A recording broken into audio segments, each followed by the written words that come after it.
वो एक software hub था। वहाँ पर ऑफिस आते जाते सॉफ्टवेयर इंजीनियरों से वो रोड हर दम व्यस्त हुआ करती थी। वहाँ पर एक प्लेटफॉर्म पे एक बूढ़ा आदमी झलमुरी बनाकर बेचता था। उस रास्ते से जाने वाले लोग और सॉफ्टवेयर कर्मचारी सब वहाँ आकर झलमुरी खाते थे। उसका नाम पटनायक था। पटनायक का बेटा विमल कॉलेज में इंजीनियरिंग पढ़ते रहता था। पटनायक बहुत मेहनत करके बेटे को पढ़ा रहा था। विमल इंजीनियरिंग फर्स्ट क्लास में पास हुआ। इनशर्ट करके टाई पहनकर एक फाइल पकड़कर इंटरव्यू के लिए जाने लगा, मगर पता नहीं क्यों कहीं पर भी उसे नौकरी नहीं मिल रही थी। एक भाई तुम्हारी प्रोफाइल अच्छी है मगर तुम्हें एक्सपीरियंस नहीं है, बिना एक्सपीरियंस के लोगों को नहीं लेना है कहकर हमारे कंपनी की पॉलिसी है। I am very sorry. कहा तो विमल कोई नौकरी दिए तो ही ना मुझे अनुभव मिलेगा। इट्स ओके सर कहकर उठकर चले गया।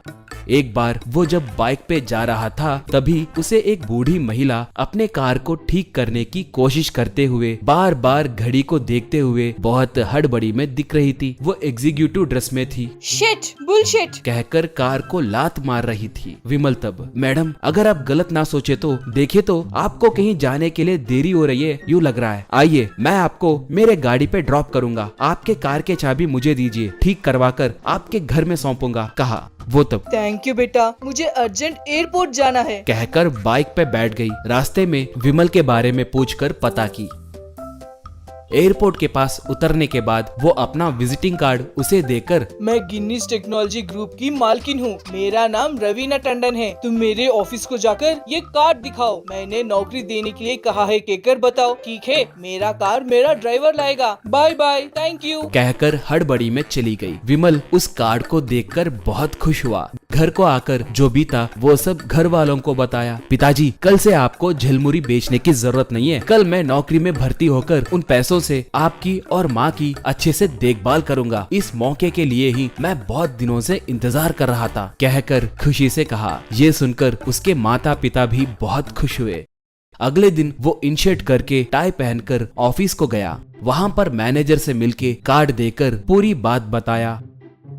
मैनेजर तब, मैडम जी ने तो कह दिया, मगर यहाँ पर नौकरी करना हो तो सिक्योरिटी डिपॉजिट के तौर पे 1 लाख रुपए भरना होगा, वो दिए तो ही मैं तुम्हें अपॉइंटमेंट लेटर दूंगा। कहा विमल तब, क्या 1 लाख रुपए? सर उतने पैसे मेरे पास नहीं है सर, अगर चाहे तो महीने महीने मेरे तनख्वाह में से थोड़ा थोड़ा करके काट लीजिए सर, प्लीज सर। कहा मैनेजर तब, क्या भाई इसे इंस्टॉलमेंट में टीवी खरीदना समझ रहे हो क्या? पैसे नहीं दिए तो नौकरी नहीं मिलेगी, बस अब जाओ। कहा उसे क्या करना है समझ नहीं आने के कारण वो बाहर आ गया। घर को आकर लगता है मुझे अभी नौकरी नहीं मिलेगी, पिताजी को आराम करने के लिए कहकर फिर से उन्हें झलमुरी बेचने कहे तो अच्छा नहीं रहेगा, इसलिए अब से मैं ही वो काम करूंगा। बीच बीच में टाइम निकालकर इंटरव्यू अटेंड करके आऊंगा, इसलिए यही ड्रेस पहनकर व्यापार करूंगा, सोचा।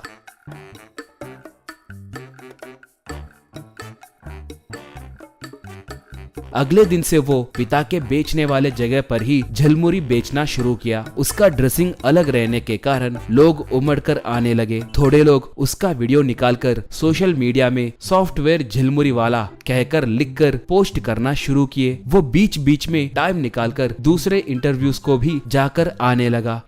एक बार रवीना टंडन जब ऑफिस में थी तब उसे उसका वीडियो दिखाई दिया। वो उसे पहचान कर उसका नंबर पता करके उसे फोन की। विमल जो बीता वो सब उसे बताया। वो विमल को ऑफिस को बुलाए। विमल उनसे जाकर मिला। वो महिला तब, आई एम वेरी सॉरी विमल, वो मैनेजर तुम्हें धोखा देके पैसे ऐंठने के लिए देखा। हमारे कंपनी में वैसी कोई पॉलिसी ही नहीं है, थोड़ी देर पहले ही उसे नौकरी से निकाल दी। No come and join our company, बोली विमल तब। Thank you madam, but a small request. कहा रवीना टंडन तब। हाँ बोलो विमल। बोली विमल तब, मैडम क्या मैं ऑफिस के खत्म होने के बाद वो झलमुरी बेच सकता हूँ? वहाँ पर बेचते वक्त अलग अलग लोग आकर उनके बारे में बता रहे तो मुझे बहुत अच्छा लगता है, मुझे पूरे दुनिया से परिचय हुए जैसे लगता है। कहा वो मान गई। तब से विमल ऑफिस में काम करके उस